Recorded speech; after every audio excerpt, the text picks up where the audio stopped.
எண்ணமெல்லாம் சிறகடிக்கும், எண்களெல்லாம் வழி கொடுக்கும், எந்நாளும் ராஜமுகம், எளியோரின் ஏறுமுகம். எந்த நிலை வந்தாலும் வந்த நிலை மாறாத நமது Rajanilai. Rajanilai TV, channel of astrology.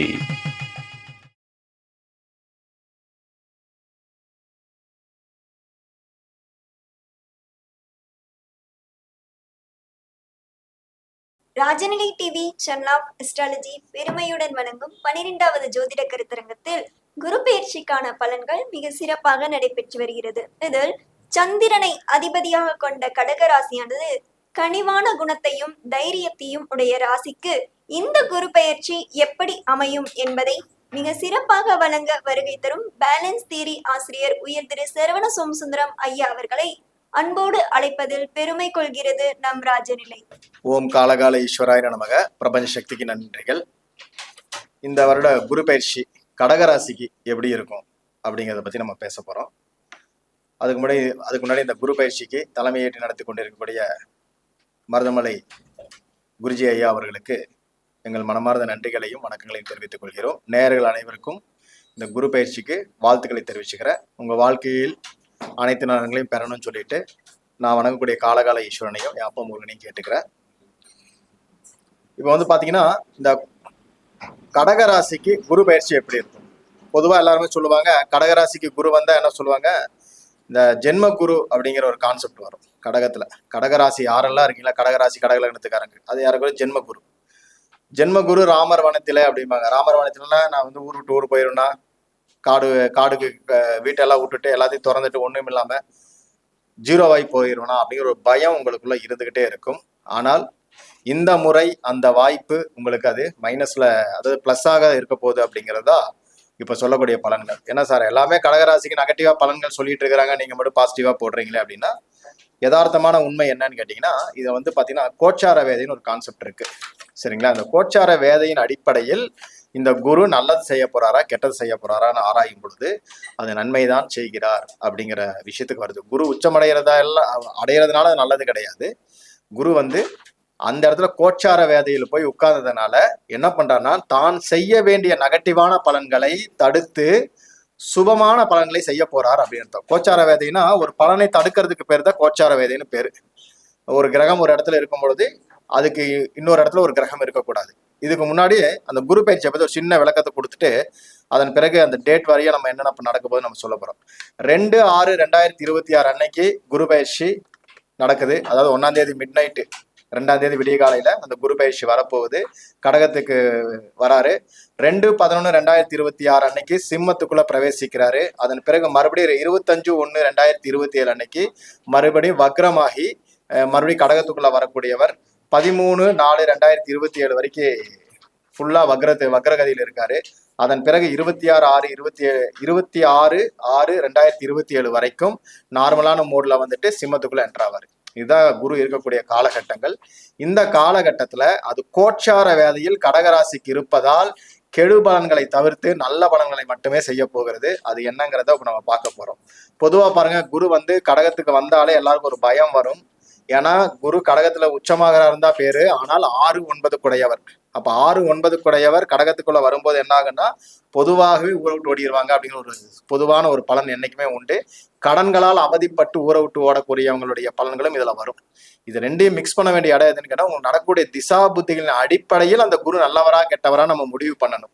இது ராசியை மட்டும் தொடாமல் லக்னத்தையும் தொட்டு பேசுவது கொஞ்சம் சிறப்பாக இருக்கும். இதுல கடக ராசிக்கு பதிலாக கடக லக்னம் கடக ராசி ரெண்டுக்குமே எடுத்துக்கங்க.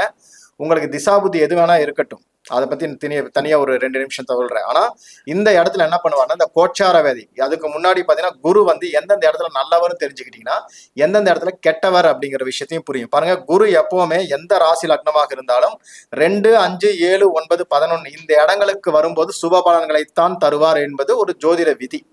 இதுக்கு ரீசன்ஸ் இருக்கு. ஆனா தெரிஞ்சுக்கங்க, 2, 5, 7, 9, 11 சுப பலனை தரக்கூடியவர். அப்ப கடகம் இங்க வந்து 1ஆம் இடத்துல இருக்கு, அப்ப அசுப பலனை தானே தரணும். ஆனா இந்த இடத்துல என்ன பண்ணுவார்னா, கோச்சாரவதியில் ஒரு கிரகம் ராசியில வரும்போது இந்த கடகத்துக்கு மட்டும் என்ன பண்ணானா 1ஆம் இடத்துல அது வேதையா கன்வெர்ட் ஆயிடுச்சு. அந்த வேதைன்னா என்னன்னா, தான் செய்ய வேண்டிய ஆக்சுவலான பலன்களை தடுத்து சுப பலன்களுக்குள்ள போயிடுவார். நெகட்டிவ் பலனை தரணும், அதை அவரே தடுத்துட்டு சுப பலனா கன்வர்ஷன் ஆகிறார். அப்ப ஆரம்பம் கொஞ்சம் மைனஸா இருக்கும். குரு சாரத்தில் இருக்கிற வரைக்கும் ஒரு மைனஸான ஒரு விஷயத்த நீங்க ஃபீல் பண்ணுவீங்க. அதன் பிறகு சுப பலன்கள் மட்டுமே நடக்கும். அந்த கடகத்துல என்னென்ன நட்சத்திரங்கள் இருக்குன்னு பாருங்க. 1 குருவினுடைய 4வது பாதம், சனியினுடைய முழு நட்சத்திரம், அதே போல புதனுடைய முழு நட்சத்திரம். அப்போ புனர்பூசம், பூசம், ஆயில்யம் இதுல இருக்கக்கூடிய பலன்களை மட்டும்தான் நீங்க நல்லது கெட்டதை அனுபவிக்க போறீங்க. இது திசா புத்தியில எதுவா இருக்குன்னு பாத்துங்க. அதுக்கேற்றபடி இந்த குருவானவர் ஒரு பலனை தருவார். இப்போ இந்த இடத்துல பாருங்க, அந்த குருவினுடைய 4வது பாதம் எங்க வரும் அப்படின்னு கேட்டீங்கன்னா, நவாம்சத்தில் உங்களுக்கு மீனத்தையவே தொடர்பு கொள்வார். இவருடைய பார்வை எங்க விழுகுதுன்னு பாருங்க. கடகத்தில் இருக்கக்கூடிய குரு உங்களுடைய விருச்சிக வீட்டை 5ஆம் வீட்டை பாக்குறாரு, அது போக 9ஆம் இடமான மீனத்தையும் பாக்குறாரு. அப்ப தன் சொந்த வீட்டை பார்க்கும்போது 9ஆம் இடம் அப்படிங்கிறது வெளிநாட்டை சொல்லக்கூடிய ஒரு விஷயம். பாருங்க, ஜென்மகுரு ராமர் வனத்துல. இப்ப நம்ம இந்த காலத்துக்கு எப்படி மாத்திக்கலாம்னா, வெளிநாட்டுக்கு போகக்கூடிய ஒரு யோகத்தை தரக்கூடிய அமைப்பாக இது மாறிடும். ஏன்னா கெடுபலன்கள் கிடையாது, ஊரை விட்டு ஓட மாட்டீங்க. அப்போ ஒரு நல்ல விஷயத்துக்காக வெளிநாட்டு போவாங்க. சில பேர் டூரா போவாங்க. இன்னொரு ஆதிபத்தியம் என்ன, 6ஆம் இடம். 6ஆம் இடம் என்பது உத்தியோகஸ்தானம். அப்போ வெளிநாட்டுல வேலை தேடிட்டு இருக்கவனுக்கு வேலை கிடைக்கக்கூடிய அற்புதமான வாய்ப்புகளை இந்த குரு திசை ஏற்படுத்த போகுது. நெகட்டிவ் பலன் இல்ல, பாசிட்டிவான பலன் தான். என்ன குடும்பத்தை பிரிஞ்சு ஐயோ தனியா போறோமே, குடும்பத்தை பிரிஞ்சு போறோமேங்கிற ஃபீலை மட்டும் கொடுத்துருவாரு. குடும்பம் குட்டியெல்லாம் பிரியுது இல்லைங்களா, அந்த விஷயத்த மட்டும் தான் பண்ண போறாரு. ஆனால் லாபமாக முடியும். வெளிநாட்டு யோகம் இந்த கடகராசிக்கு இந்த வருடங்கள் உண்டு. 6ஆம் இடமான உத்தியோகம் சார்ந்த விஷயத்துக்கு லாபம். புதிய கடன்கள் வாங்கக்கூடிய அமைப்பை இந்த காலகட்டம் ஏற்படுத்தும். புதிய கடன் எதுக்காக வாங்குவீங்க, ஒரு இடம் பொருள் வீடு வாங்குவீங்க இல்லையா, அதை சார்ந்த விஷயங்களுக்கு இது பாசிட்டிவான ஒரு விஷயத்த பண்ண போகுது. ஏன்னு கேட்டீங்கன்னா, அந்த குருவினுடைய நட்சத்திரங்கள் எல்லாம் வந்து பாருங்க 4ஆம் இடத்தில், அந்த கடகத்துக்கு 4, 8, 12 இருக்கும். அப்போ உங்க சொத்து சம்பந்தப்பட்ட ஒரு விஷயத்துக்காக ஒரு கடனை வாங்க போறீங்கன்னு அர்த்தம். அப்போ ஒரு சொத்தை ஒன்று ரெஜிஸ்டர் பண்ண போறீங்கிறத இந்த குரு நட்சத்திரத்தில் இருக்கக்கூடிய காலகட்டம் சொல்லும். அதாவது இது வரைக்கும் பணத்தை கடகராசிக்காரன் கையில வச்சுட்டு ஏதாவது பண்ணலாமான்னு யோசிச்சுட்டு இருந்தீங்கன்னா, குரு பயிற்சி ஆன உடனே முதல் 3 டிகிரி 20 மினிட்ஸ் கடக்கிறதுக்குள்ளார உங்களுக்கான அற்புதமான வாய்ப்புகளை கொடுத்துருவார். இது ஃபர்ஸ்ட். 2வது பாருங்க, அந்த பூச நட்சத்திரம். அது பாருங்க உங்க லக்னத்துக்கு ராசிக்கும் லக்னத்துக்கும் 7, 8 குடையவரா வராரு. அப்ப 7ங்கிறது என்ன, திருமணம். 8ஆம் இடம் வந்து வம்பு வழக்கு கோர்ட்டு கேஸ். நான் ஏற்கனவே சொல்லிட்டேன், புதியதாக வழக்குகள் வரும், கவனமா இருங்கன்னு சொல்லிட்டு தான் பொதுவா எல்லா ஜோதிடரும் இந்த இடத்துல சொல்லுவாங்க. பட் நம்ம என்ன சொல்றோம்னா, இந்த இடத்துல ஆல்ரெடி இருக்கக்கூடிய வழக்குகள் வெற்றிகரமாக முடிய போகுதுன்னு சொல்றோம். ஏன்னா இது கோச்சார வேதையில் இருப்பதால் அது செய்ய வேண்டிய அசுப பலனை தடுத்து சுப பலனாக மாற்றும். அப்ப ஏற்கனவே உங்களுக்கு கேஸ் இருந்ததுன்னா அந்த கேஸை சரிப்படுத்தி வெற்றி அடையக்கூடிய அமைப்பாக இது மாற்றி தரும். திருமண வாழ்க்கையில யாராவது பிரிஞ்சிருந்தீங்கன்னா இந்த வருடம் ஒன்று சேரக்கூடிய அற்புதமான வாய்ப்பு. சரிங்களா. சில பேர் என்ன பண்ணுவாங்க, உத்தியோகத்துக்காக பிரிஞ்சு போவாங்க. அது அசுப பலன் கிடையாது, நல்ல விஷயத்துக்காக பிரிஞ்சு போறீங்கன்னு அர்த்தம்.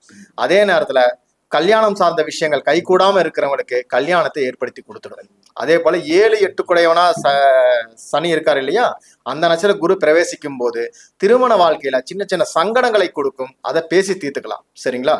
அதே போல வந்து பாத்தீங்கன்னா, கால புருஷனுக்கு 10ஆம் இடமும் லக்னத்துக்கு 7ஆம் இடமா பாக்குறதுனால சில பேர் வந்து பாருங்க, தன்னுடைய பார்ட்னருக்கு, அதாவது தன்னுடைய கணவனுக்கோ மனைவிக்கோ வேலை இல்லைன்னு ஃபீல் பண்ணிட்டு இருந்தீங்கன்னா இந்த காலகட்டம் அவங்களுக்கு வேலை அமைப்பை ஏற்படுத்தி கொடுத்துரும். 2வது குழந்தை சம்பந்தப்பட்ட விஷயங்களுக்கு பாசிட்டிவான ஒரு விஷயத்தை கொடுக்கக்கூடிய ஒரு காலகட்டமா இருக்கு. சார் கன்சீவ் ஆகவே மாட்டேங்கிறாங்க சார், இழுத்துட்டே இருக்கு அப்படின்னா, குரு தன் வீட்டை பார்ப்பது ஒரு சிறப்புன்னு நம்ம சொல்லியிருக்கோம். கர்மகாரகனான சனியுடைய சாரத்தில் போகும்போது கண்டிப்பாக உங்களுக்கு ஒரு குழந்தை பிறப்பு நிச்சயம் கொடுத்துருவார். 3வதா வந்து பாருங்க, புதனுடைய சாரத்தில் ஆயில்யத்துல போகும்போது 3, 12 கூடைய அந்த புத்திகளுடைய அந்த பாவங்களுடைய ஆக்டிவிட்டியை பண்ணுவார். 3ஆம் இடம் என்பது என்ன, பொதுவாக உங்களுடைய முயற்சிகள் வெற்றி அடையும். சார் குரு புதன் ஆகாதே சார், இந்த இடத்துல பாசிட்டிவா நெகட்டிவா தானே எடுக்கணும் அப்படின்னு நம்ம பொது பலன்கள் என்ன வேணா சொல்லலாம். ஆனால் யோசிச்சுக்கோங்க, அது கோச்சார வேதையில் இருக்கிறதுனால அந்த நெகட்டிவான பலன்களுக்கு பதில் அந்த நெகட்டிவை செய்ய முடியாம அதுவே என்ன பண்ணுது, பாசிட்டிவா கன்வர்ஷன் ஆகுது. நான் சொன்ன அந்த காலகட்டம் வரைக்குமே இப்படிதான் இருக்கும். அப்ப அந்த இடத்துல என்ன வருதுன்னா, கிரகங்கள் ஆக்சுவலா என்ன பண்ணுதுன்னா, அந்த புதனுடைய தொடர்புல வரும் பொழுது பத்திரப்பதிவு சம்பந்தமான ஒரு வேலையை உங்களுக்கு கொடுத்துரும். இன்டர்வியூவே இது வரைக்கும் வரல சார், நானும் இன்டர்வியூக்காக ரொம்ப நாளா வெயிட் பண்ணிட்டு இருக்கேன், எனக்கு கிடைக்கவே மாட்டேங்குதுங்கிறவங்களுக்கு இன்டர்வியூ தேடி வரும். 12ஆம் இடம் வேலை செய்யறதுனால வெளியூர் அல்லது வெளிநாட்டுல இருந்து இன்டர்வியூ வரக்கு வாய்ப்பு நிறைய இருக்கு. சில பேர் காலேஜ் படிச்சுட்டு இருப்பாங்க, 9ஆம் இடம்ல கல்லூரி வாழ்க்கையை நம்ம சொல்லுவோம். கேம்பஸ் இன்டர்வியூக்கு வாய்ப்பு நிறைய இருக்கு. படித்து கொண்டிருக்கக்கூடிய மாணவர்களுக்கு கேம்பஸ் இன்டர்வியூக்கான அமைப்பு சிறப்பாக இருக்கு. அப்போ இந்த மாதிரி ஒரு சிறப்பான அமைப்பை தரக்கூடிய இடத்துல தான் இந்த வருடம் குரு வந்துட்டு இருக்காரு. நிறைய பேர் கடகராசி, இப்போ சிஎம் விஜய்கெல்லாம் சொல்லிட்டு இருப்பாங்க, கடகராசி அவர் கடக லக்னம் ரொம்ப அடிபட போறாரு, ரொம்ப பிரச்சனை யாருக்கு இல்லை, எல்லாருக்குமே இருக்கும். ஒரு முதல்வரா இருக்கிறவருக்கு 1008 பிரச்சனை இருக்கும். ஜெயிச்சு நிப்பாரா அப்படின்னா ஜெயிச்சு நின்றுருவாரு. அது அவருக்கு மட்டும் கிடையாது, கடகராசி யார் இருந்தாலும் இந்த காலகட்டம் ஒரு பாசிட்டிவான சைன் தான். பிரச்சனைகள் தேடி வரும். கிரகங்கள் வர்றது அதுக்குதான், திசாபுதியின் அடிப்படையில் பிரச்சனைகள் தேடி வரும். வர்றதை ஜெயிப்பீங்களான்னு சொல்றதுதான் இந்த ஒரு வருடத்துடைய பலன். அப்ப இந்த இடத்துல ஜெயிக்கிறதுக்கான வாய்ப்புகள் தெளிவாக வரும். அப்போ நம்ம இந்த விஷயங்கள் எல்லாம் உள்வாங்காமல் மொத்தமா பலன் சொன்னோம்னா தப்பா போயிடும். சில பேர் பாருங்க, டைவர்ஸ்க்காக வெயிட் பண்ணிட்டு இருப்பாங்க, டைவர்ஸ் ஆயிடும். நீங்க எதுக்காக எதிர்பார்த்துட்டு இருக்கீங்களோ அது கிடைக்கிறது தான் அந்த கோட்சார பலன்கள். நீங்க என்ன சார் கல்யாணம் பிரிஞ்சவங்க சேர்ந்துருவாங்க, நீங்க ஆல்ரெடி போட்ட கேஸ் இங்க ஃபைனல் ஆயிடும். ஏன்னா 7 குடையினா 8 குடையினா வராது. அப்போ அந்த சனி என்ன பண்றாரு, 7 குடையினா 8 குடையினா இருக்கும் போது அந்த வர்ற இடத்துல நீங்க கேட்கக்கூடிய விஷயங்களை பாசிட்டிவா முடிச்சு கொடுப்பாரு. அப்படிங்கிறது அதோடைய தாக்கம். தொழில அமைச்சு கொடுத்துருவாரு. அதே போல பாண்டு பத்திரங்களை கையெழுத்து போடுறதுல இருந்து, பத்திரம் உருவாக்குறதுல இருந்து எல்லாத்துலயுமே ஒரு பாசிட்டிவான சைனை கொடுக்கக்கூடிய அற்புதமான ஒரு அமைப்பு. சரி, சந்திரன் பாருங்க, காலபுருஷன் 4ஆம் இடமான அந்த ராசிக்கு தான் வராரு. 4ஆம் இடம் என்பது பொதுவா சொத்து சுகங்கள். என்ன சொல்லுவாங்க, அந்த இடத்துக்கு வந்தா சொத்து சுகங்களை தொலைக்க போறீங்கன்னு சொல்லுவாங்க. சொத்து சுகங்கள் சுப செலவுகள் ஆகும்னு சொல்லலாம். இப்ப சில பேர் பாருங்க செட்டில்மெண்ட்டுக்காக வெயிட் பண்ணிட்டு இருப்பாங்க. எப்படின்னா, என்னுடைய குழந்தைங்க பேர்ல சொத்து எழுதிடலான் இருக்கா, வயசாயிட்டு இருக்கும்பாங்க இல்லையா, அவங்க எல்லாம் இப்ப எழுதி வச்சிருவாங்க.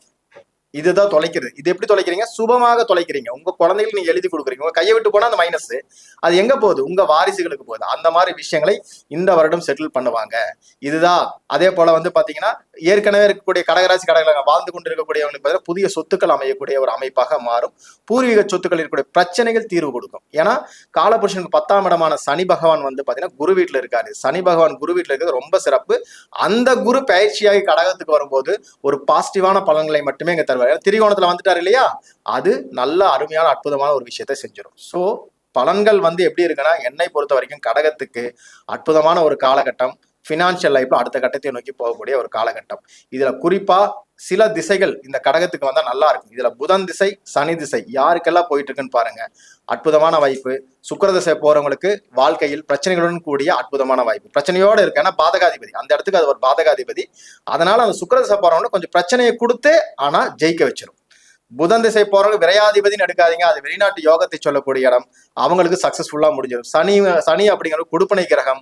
காலபுருஷனுக்கு 10ஆம் இடமான பிரஸ்டீஜ் இஷ்யூஸ் மட்டும்தான் ப்ராப்ளமா கொடுக்குமே தவிர உங்களுடைய விஷயத்தில் அத்தனையுமே சிறப்பான ஒரு இடத்துல கொண்டு போய் உட்கார வைக்கிறது சனி திசை. அப்ப சனி திசை, புதன் திசை, சுக்கிர திசை எவருக்கெல்லாம் கடகராசி கடகலக்னத்துக்கு போயிட்டு இருக்கோ அவர்கள் எல்லாம் இந்த வருடம் அற்புதமான பலன்களை சந்திப்பாங்க. அதுதான் இப்ப நம்ம சொல்லிட்டு இருக்கிற பலன். வாய்ப்பு கொடுத்த அத்தனை நல்ல குணங்களுக்கு நன்றி பாராட்டி விடைபெறுகிறேன். நன்றி, வணக்கம். வாழ்க வளமுடன், வாழ்க வளமுடன், வாழ்க வளமுடன்.